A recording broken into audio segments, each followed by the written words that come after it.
Hello guys, এর আগে যে ভিডিওটা আমি দিয়েছিলাম তো তারই কিছুটা অংশ রেখে দিয়েছিলাম। তো আমি বলেছিলাম যে পার্ট 2 নিয়ে আসবো, তো এই হলো সেই পার্ট 2।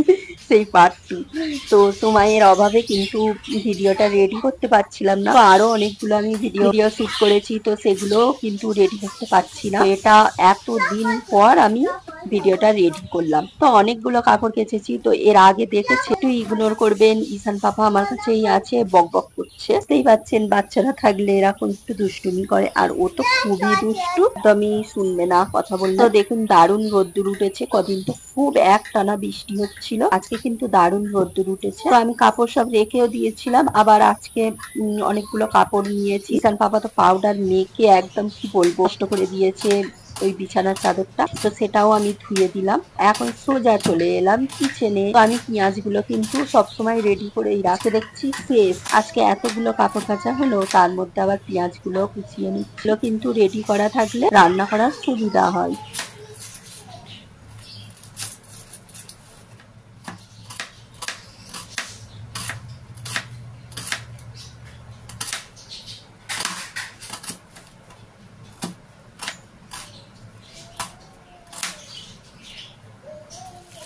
এখন আমি ইরাম পাপার জন্য চিকেন রান্না করব।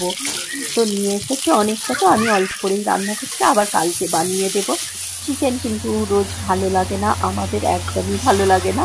আর ওর বাবা তো খাই না বললে চলে, মানে প্রতিদিন ভালো লাগে না।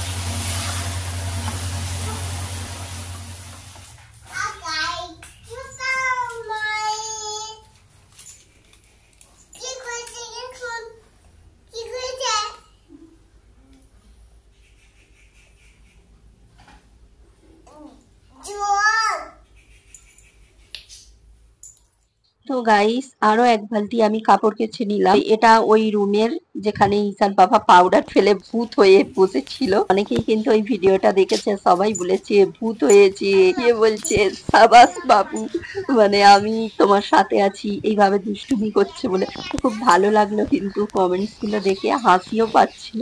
তো এখানে দেখুন সব কাপড়গুলো কেচে দিয়েছি, কাপড়ও যেমন ধুয়ে দিচ্ছি তেমন কিন্তু ফটফট করে শুকিয়ে যাচ্ছে। আর এখানে দুষ্টু পাপাকে দেখুন।